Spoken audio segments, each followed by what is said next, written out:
Hello दोस्तों, स्वागत है एक बार फिर से आपके अपने यूट्यूब चैनल किरण लर्नर्स अकेडमी में। इस वीडियो में सोल्व करेंगे, हम कर रहे हैं group C and D, steno group C and D exam का आंसर की का वीडियो सॉल्यूशन।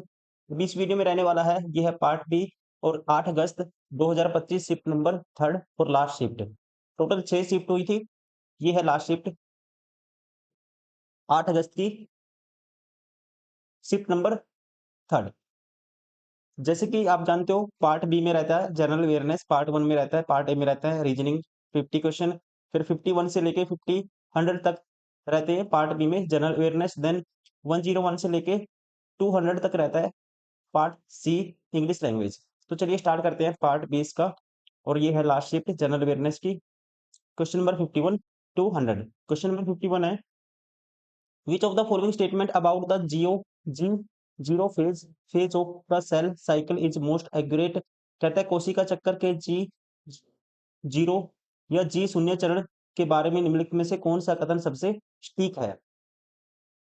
आप ध्यान रखेंगे दोस्तों, जी जीरो चरण या फेज, जिसे शांत अवस्था भी कहा जाता है, कोशिका चक्कर सेल साइकिल का एक क्या है, कांस्टेंट चरण है, विश्राम चरण है, जहां कोशिकाएं या कह सकते हैं सेल अस्थायी रूप से सेल साइकिल से बाहर निकल जाती हैं, और ये क्या होती हैं, विभाजित नहीं होती, डिवाइड नहीं होती, और ना ही डिवीजन के लिए ये रेडी होती हैं, तैयार होती हैं। राइट आंसर होगा यहाँ पे, कह सकते हैं अकॉर्डिंग टू ऑप्शन थर्ड। ये क्या है दोस्तों, it is a temporary quiescent stage where cell exit the cell cycle. मतलब कि यह एक अस्थायी निष्क्रिय अवस्था है, जहां निष्क्रिय मतलब कि नॉन एक्टिव, जहां कोशिकाएं कोशिका चक्कर से बाहर निकलती हैं। राइट आंसर होगा ऑप्शन थर्ड। क्वेश्चन नंबर 52, विधि नियम सूचकांक में भारत के सुधार को सबसे अधिक चुनौती किस कारक से मिल रही है। कहता है India's improvement in the rule of law index is most critically challenged by which factor. ठीक है, कौन सा वो फैक्टर है जहां पे आपको कह सकते हैं अधिक चुनौतियां मिल रही है, वो कारक कौन सा है आपको ये बताना है। तो ये है अकॉर्डिंग टू राइट आंसर होगा रूल ऑफ लॉ इंडेक्स में धीमी न्यायिक कार्यवाही, सो जुडिशियल डिलीवरी। राइट आंसर होगा option first. Question number 53, Karnataka संगीत में सामान्यतः प्रयोग होने वाला वाद्य यंत्र कौन सा है दोस्तों। मृदंगम है, ये होता है कर्नाटक संगीत में यूज बड़े तौर पे। राइट आंसर होगा ऑप्शन सेकंड। क्वेश्चन नंबर 54, गैर शारीरिक तृतीयक व्यवसायों में शहरी लोगों की बढ़ती हिस्सेदारी से क्या प्रवृत्ति परिलक्षित होती है। तो यहाँ पे कह सकते हैं इसकी वजह से उभरती सेवा अर्थव्यवस्था। राइट आंसर होगा ऑप्शन थर्ड। जहाँ पे एक्सप्लेन करने की जरूरत है, देखो ये आप इजी समझ सकते हो, लोगों की शहरों में हिस्सेदारी बढ़ रही है, इससे क्या इम्पैक्ट होगा, उभरती सेवा अर्थव्यवस्था, मतलब कि उस पे सेवा अर्थव्यवस्था पर क्या इम्पैक्ट पड़ेगा, इंक्रीज होगी, ठीक है, उभरेगी, ग्रोथ होगी। जहाँ समझाने की जरूरत है, कोई ऐसा क्वेश्चन होगा जो जिसके बारे में कुछ आपको पता नहीं है, वो मैं एक्सप्लेन जरूर करूंगा, लेकिन जहाँ पे है कि सीधा क्वेश्चन एंड आंसर होना चाहिए, आपका टाइम वेस्ट ना हो, वहां पे सीधा उस तरह से प्रैक्टिस करेंगे। ठीक है, तो चलिए स्टार्ट है क्वेश्चन नंबर 55 नेक्स्ट। आपको खुद से भी ट्राई करना है। क्वेश्चन नंबर 55, GTI मतलब कि वैश्विक आतंकवाद सूचकांक, ग्लोबल टेररिज्म इंडेक्स 2024 के अनुसार कौन सा क्षेत्र वैश्विक आतंकवाद का नया केंद्र बन गया है। ये है दोस्तों, राइट आंसर होगा option second, central Sahil reason of सब सहारन अफ्रीका। मतलब हिंदी में बोलेंगे इसको, देखो इंग्लिश में पढ़ना कई बार टिपिकल हो जाता है साराहन, ठीक है, तो यहाँ पे क्या आएगा, सहारा है, ये एन लगाया हुआ है, ठीक है, तो इसलिए सहारन एन निकलेगा प्रोनाउंसिएशन में। तो उपसारा हिंदी में बोलेंगे, उपसारा अफ्रीका का मध्य साहिल क्षेत्र।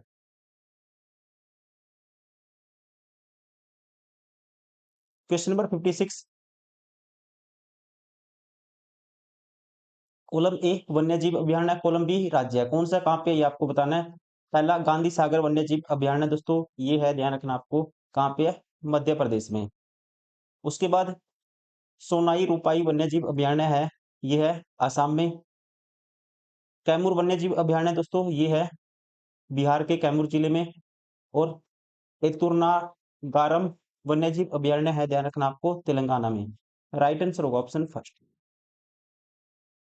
क्वेश्चन नंबर 57, भारत में कौन सी उच्च ऊंचाई वाली वेधशाला लद्दाख में अंतरिक्ष अवलोकन के लिए उपयोग की जाने वाली ऑप्टिकल इंफ्रारेड टेलीस्कोप की मेजबानी के लिए जानी जाती है? इसे बोलते हैं ऑप्शन सेकंड हानले भारतीय खगोलीय वेधशाला, Hanle Indian astronomical observatory. Question number 58, किस प्रकार की आकाशगंगा का कोई नियमित आकार नहीं है और वह गैस और धूल से समृद्ध है? दोस्तों, इस आकाशगंगा का गैलेक्सी का नाम है, राइट आंसर होगा, देखो अनियमित है ये, ठीक है, कोई नियम नहीं है, तो कह सकते हैं नियमित नहीं है, तो क्या बोलेंगे अनियमित, हिंदी में तो ऐसे आंसर आ जाएगा, अनियमित आकाशगंगा, इरेगुलर गैलेक्सी। राइट आंसर होगा ऑप्शन थर्ड। क्वेश्चन नंबर 59, 1900, इस टॉपिक पे क्वेश्चन बहुत सारे पूछे हैं आपको, आगे सीजीएल में जब भी आप एग्जाम देने जाओगे तो इस टॉपिक को अच्छे से आपको कवर करना है। न्यू इकोनॉमिक पॉलिसी 1991 या कह सकते हैं 1947 से और 90 के बीच में जो भारत की औद्योगिक विकास रणनीति, उसके ऊपर आपको फोकस करना है।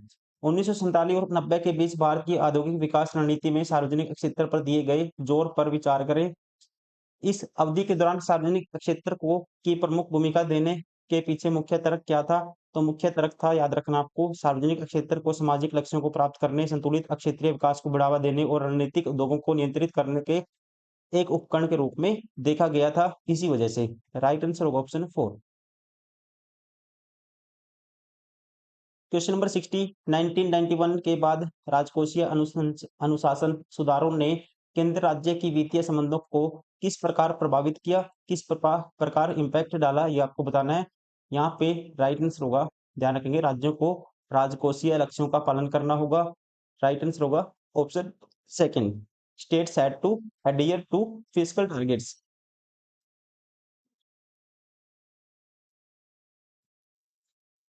क्वेश्चन नंबर 61, निम्नलिखित में से कौन सी कृषि जलवायु और मृदा परिस्थितियां गेहूं की खेती के लिए सबसे उपयुक्त है? दोस्तों, गेहूं की खेती के लिए माना जाता है शीतोष्ण फसल, सर्दियों का तापमान 10 से 15 डिग्री सेल्सियस, गर्मियों का तापमान 21 से 26 डिग्री सेल्सियस और चिकनी दोमट मिट्टी। राइट आंसर होगा ऑप्शन थर्ड। ज्यादातर गेहूं कहाँ होता है? उत्तर भारत में। क्वेश्चन नंबर 62, लेंस के नियम के अनुसार किसी चालक में प्रेरित धारा की दिशा क्या निर्धारित करती है? कहता है according to Lenz law what determines the direction of the induced current in conductor. ठीक है, तो यहाँ पे इंड्यूस्ड करंट इन कंडक्टर को डिटरमाइन करेगा। राइट आंसर होगा option third, it flows to opposite the variation in magnetic flux posing it, मतलब यह चुंबकीय प्रवाह में परिवर्तन का विरोध करने के लिए प्रवाहित होता है। ऑप्शन, ध्यान रखना आपको, राइट आंसर होगा ऑप्शन थर्ड, ये कहता है लेंस लॉ।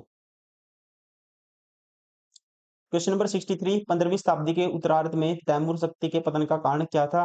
तैमूर शक्ति के पतन का कारण माना जाता है विभाजन के कारण आंतरिक युद्ध, ही क्या था तैमूर शक्ति के पतन का कारण? राइट आंसर होगा option third.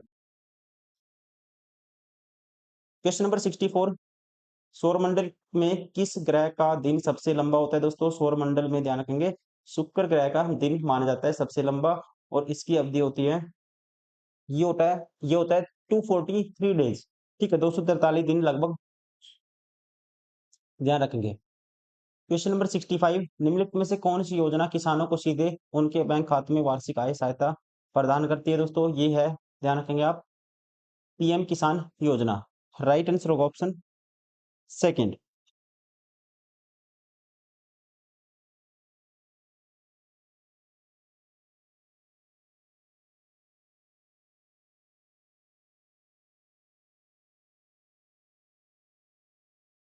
Question number 66, ISRO के आदित्य 11 मिशन की भविष्य में क्या प्रमुख प्रभाव होगा जो सूर्य के क्रोमोस्फीयर और कोरोना का अध्ययन करता है? तो इसका इन फ्यूचर कहता है क्या प्रभाव होगा भविष्य में? तो इसका प्रभाव दोस्तों माना जाता है क्या होगा, उपग्रह और विद्युत प्रणालियों की सुरक्षा के लिए बेहतर अंतरिक्ष मौसम पूर्वानुमान। राइट आंसर होगा ऑप्शन थर्ड। क्वेश्चन नंबर 67, कौन सी नृत्य शैली अपनी आध्यात्मिक भक्ति और वैष्णव आंदोलन से जुड़ाव के लिए प्रसिद्ध है? तो ये है, राइट आंसर होगा नृत्य शैली सत्रिया। और शास्त्रीय कहाँ का? शास्त्रीय शास्त्रीय नृत्य है दोस्तों, ये है असम का, ये भी आपको ध्यान रखना है। क्वेश्चन नंबर 68, व्यापार नीति सुधार के बारे में निम्नलिखित कथनों पर विचार करें और कौन सा आपको सही है, ये आपको बताना है।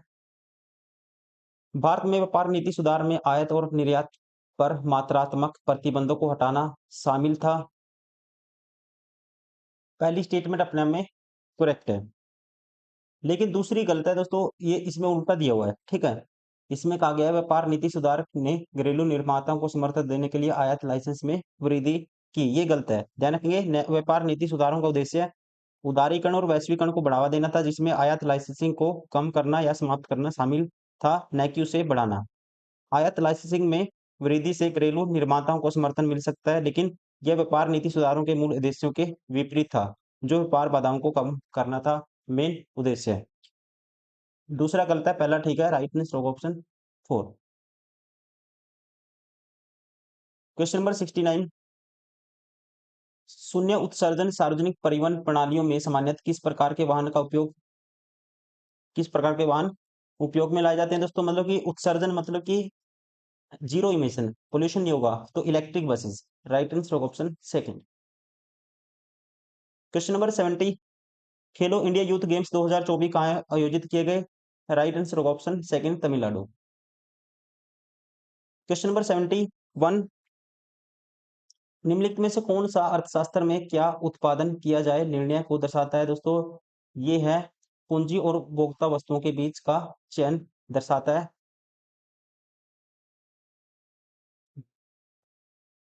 क्या उत्पादन किया जाए? क्वेश्चन नंबर 72, नीचे दिए गए, आपको बताना है 72 में नीचे दिए गए कथनों को पढ़ें और सही विकल्प चुनें। रेडियो कॉलर के माध्यम से फिशिंग कैट पर नजर रखने की भारत की पहली कोरिंगा वन्यजीव अभयारण्य में शुरू की गई, अपने आप में स्टेटमेंट ठीक है।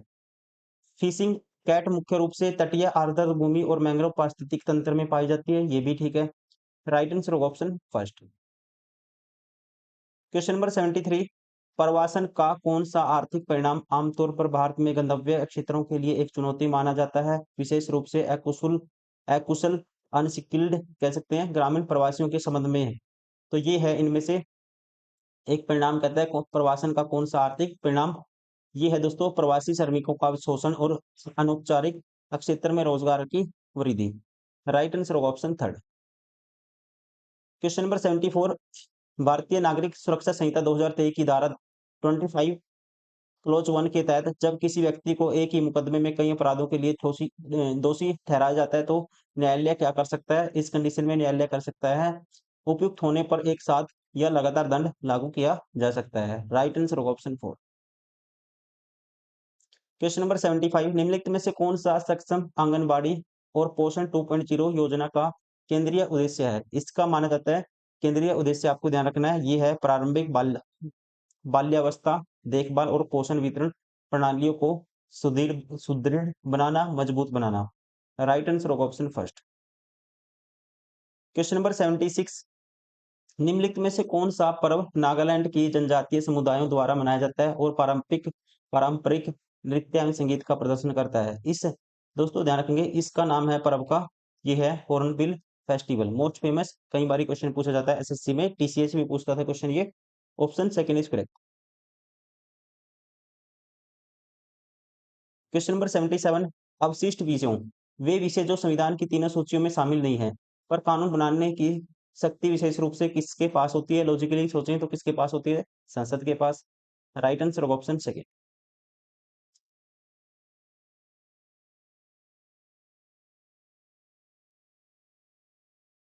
क्वेश्चन नंबर 78, राज्य पुनर्गठन अधिनियम 1956 के बाद नवनिर्मित राज्यों केंद्र शासित प्रदेशों के निम्नलिखित युग्मों में से कौन सा युग्म सही सुमेलित है?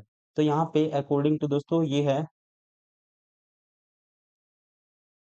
ऑप्शन थर्ड, ध्यान रखेंगे ऑप्शन थर्ड, क्योंकि छत्तीसगढ़ का गठन 1 नवंबर 2000 को मध्य प्रदेश से अलग होकर हुआ था, ये ठीक है। झारखंड का गठन 2000 में हुआ था, ये गलत है दोस्तों। 2001 में हुआ था, ये गलत है, 2000 में हुआ था, ठीक है, झारखंड का 2000 आएगा, ये गलत है। उसके अलावा उत्तराखंड, पहले उत्तरांचल था नाम इसका, इसका गठन भी कब हुआ था? 2000 में, ना कि 1998 में। तेलंगाना का गठन दोस्तों आपको पता ही होगा कब हुआ था, 2014 में, ना कि 2001 में। ऑप्शन थर्ड करेक्ट है।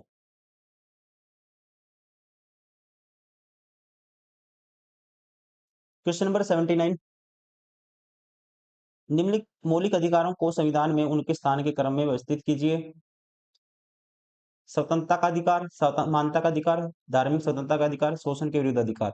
देखो ये है आर्टिकल 23-24 और ये है दोस्तों समानता का अधिकार 14 से 18। स्वतंत्रता का अधिकार आएगा 19 से 20 और उसके बाद धार्मिक स्वतंत्रता का अधिकार आर्टिकल, मैं लिख देता हूँ, समानता के अधिकार 14 से 18। सबसे पहले 2 आएगा, उसके बाद स्वतंत्रता का अधिकार 19 से 22 आएगा। स्वतंत्रता का अधिकार क्या है? 19 से 22, ध्यान रखना आपको। फिर उसके बाद आएगा 1, फिर उसके बाद शोषण के विरुद्ध अधिकार आर्टिकल 23-24 दोस्तों। फिर उसके बाद आएगा 4, 23 और 24 और उसके बाद धार्मिक स्वतंत्रता का अधिकार 25 से 28। फिर ये आएगा तीसरा, 2, 1, 4, 3। राइट आंसर होगा option second.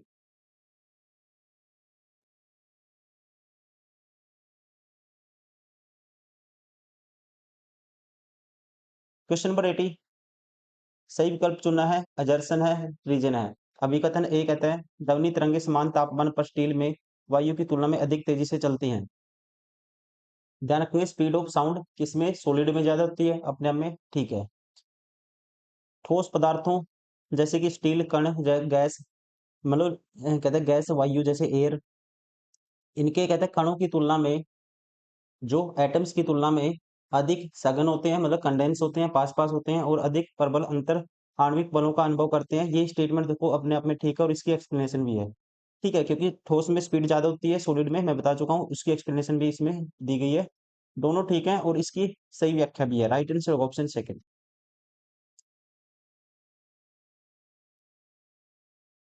Question number 81, Lahore में दयानंद एंग्लो वैदिक स्कूल की स्थापना किसने की थी? राइट आंसर होगा ऑप्शन फर्स्ट, लाला लाजपत राय ने।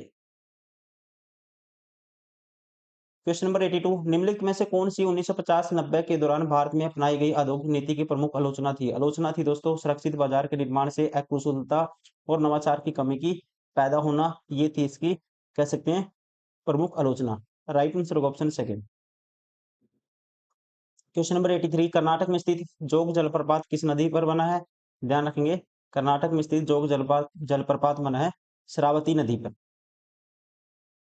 क्वेश्चन नंबर 84, हाँ, हैप्पीनेस इंडेक्स शासन प्रणाली में किस प्रकार के दृष्टिकोण को बढ़ावा देता है? कहता है हैप्पीनेस इंडेक्स शासन प्रणाली में किस प्रकार की दृष्टिकोण को बढ़ावा देता है या बढ़ावा मिलता है? ये है राइट आंसर ऑप्शन सेकंड, नागरिक केंद्रित दृष्टिकोण। क्वेश्चन नंबर 85, स्वतंत्र भारत के प्रथम कैबिनेट में गृह मंत्री दोस्तों थे सरदार वल्लभ भाई पटेल। आसान क्वेश्चन है। क्वेश्चन नंबर 86, जयशंकर राज्यसभा में, एस जयशंकर राज्यसभा में किस भारतीय राज्य का प्रतिनिधित्व करते हैं दोस्तों? ये आते हैं, ध्यान रखना आपको, गुजरात से, जो हमारे क्या हैं विदेश मंत्री। क्वेश्चन नंबर 87, कौन सा अधिनियम दंड प्रक्रिया संहिता 1973 का स्थान लेता है? ठीक है, कौन सा अधिनियम इसका स्थान लेता है? भारतीय नागरिक सुरक्षा संहिता, बीएनएस एस। राइट आंसर होगा ऑप्शन फर्स्ट। क्वेश्चन नंबर 88, निम्नलिखित में से कौन सा विकल्प आधुनिक चिकित्सा में स्टेम सेल थेरेपी के उद्देश्य का सर्वोत्तम वर्णन करता है? Which of the following best describes the global of stem cell therapy in modern medicine? इसका राइट आंसर होगा ये है क्षतिग्रस्त ऊतकों या अंगों को प्रतिस्थापित या पुनर्जीवित करना, to replace the regenerate damaged tissue of organs. दोस्तों ये है, कहता है, कह सकते हैं आधुनिक चिकित्सा में स्टेम सेल थेरेपी का उद्देश्य का सर्वोत्तम वर्णन। क्वेश्चन नंबर 89, कबड्डी के सर्वप्रथम ज्ञात नियम किस भारतीय राज्य में बनाए गए थे? तो यहाँ पे राइट आंसर होगा ये बनाए गए थे महाराष्ट्र में। कॉलम ए, कॉलम बी, महाजनपद, पुंजी। मतलब कि यहाँ पे क्या है राजधानी है, ये गलत लिखा हुआ है, पुंजी क्या आएगा दोस्तों? राजधानी आएगा। अब वत्स की जो राजधानी थी ये थी कैपिटल कोसाम्बी।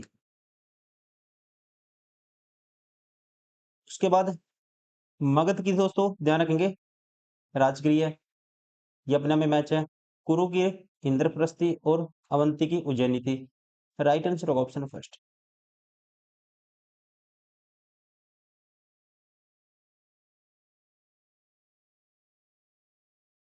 क्वेश्चन नंबर 91 निम्नलिखित में से कौन सा भारत के दृष्टिकोण से पहल को उसके प्राथमिक उद्देश्य का साथ प्राथमिक उद्देश्य के साथ सही ढंग से जोड़ता है? निम्नलिखित में से कौन सा भारत के दृष्टिकोण से पहल को उसके प्राथमिक उद्देश्य के साथ जोड़ता है? तो ये है, ध्यान रखना आपको, चाबार बंदरगाह। ईरान के रास्ते मध्य एशिया तक पहुंच बनाना मेन उद्देश्य है और पाकिस्तान को साइड में हटाना। ठीक है, ये चाबार बंदरगाह दोस्तों, इससे क्वेश्चन बहुत बारे क्वेश्चन पूछे हैं स्टेनो में, आपको ध्यान रखना है इसको अच्छे से करना है, हो सकता है सीजीएल में भी क्वेश्चन बन सकते हैं इसके ऊपर।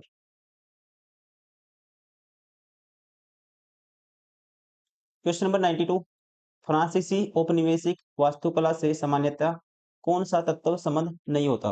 Which feature is not commonly associated with French colonial architecture in India? कौन सा दोस्तों मैच नहीं होता, आपके बताना है।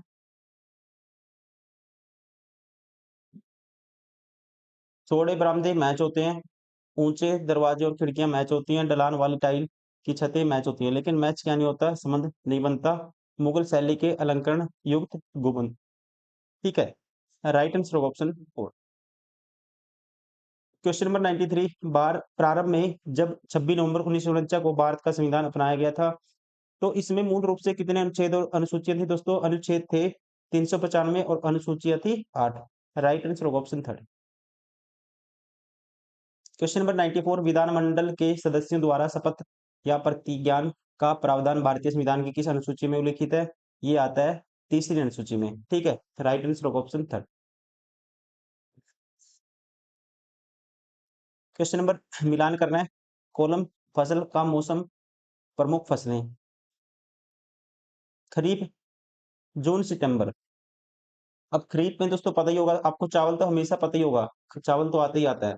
ठीक है, उसके अलावा कपास, बाजरा, मक्का, ज्वार, अरहर, ये भी ध्यान रखेंगे। ठीक है, ये खरीफ में आता है। उसके बाद रब्बी, रब्बी में क्या आएगा आपको पता ही है, गेहूं आती आता है अक्टूबर मार्च में, काटी जाती है, सॉरी अक्टूबर मार्च में बोई जाती है। ये इसका आएगा फिर ये जायद अप्रैल जून। जायद की फसलें दोस्तों, जायद में कौन कौन सी आएंगी? सब्जी, फल, चारा, ये सब आएगा। Right answer option 4।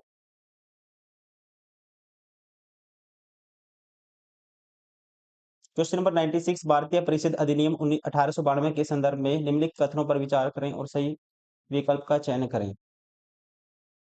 केंद्रीय इसने केंद्रीय विधान परिषद में सरकारी सदस्यों की संख्या में उल्लेखनीय वृद्धि की। पहली स्टेटमेंट दोस्तों गलत है, क्योंकि भारतीय परिषद अधिनियम 1892 ने केंद्रीय विधान परिषद में अतिरिक्त सदस्यों की संख्या बढ़ाई, लेकिन ये वृद्धि सरकारी सदस्यों की संख्या में उल्लेखनीय वृद्धि के बजाय क्या थी? गैर सरकारी सदस्यों के लिए अधिक प्रासंगिक थी, ना कि सरकारी। इसलिए ये गलत हो गया। उसके बाद इसने विधान परिषदों को बजट पर चर्चा करने और कार्यपालिका से प्रश्न पूछने का अधिकार दिया। ये स्टेटमेंट अपने आप में ठीक है। 1892 के अधिनियम ने विधान परिषदों के सदस्यों को बजट पर चर्चा करने और कार्यपालिके पालिका से प्रश्न पूछने का सीमित अधिकार दिया। ये ठीक है, ध्यान रखना आपको।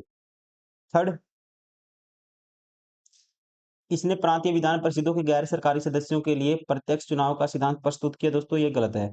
भारतीय परिषद अधिनियम 1892 ने अप्रत्यक्ष चुनाव प्रणाली की शुरुआत की, न कि प्रत्यक्ष।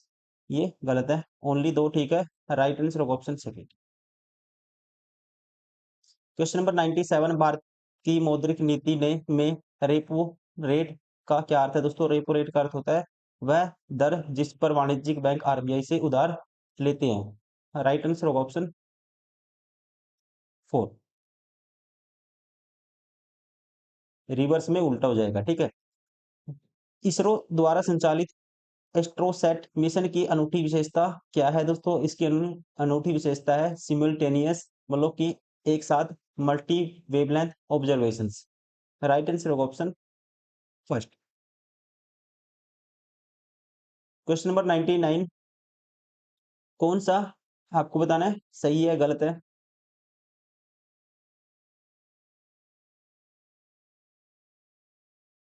अभिकथन फुटबॉल मैदान पर पेनल्टी स्पॉट और गोल लाइन के बीच मानक दूरी 11 मीटर होती है। ये आपको याद करना है, अपने आप में ठीक है।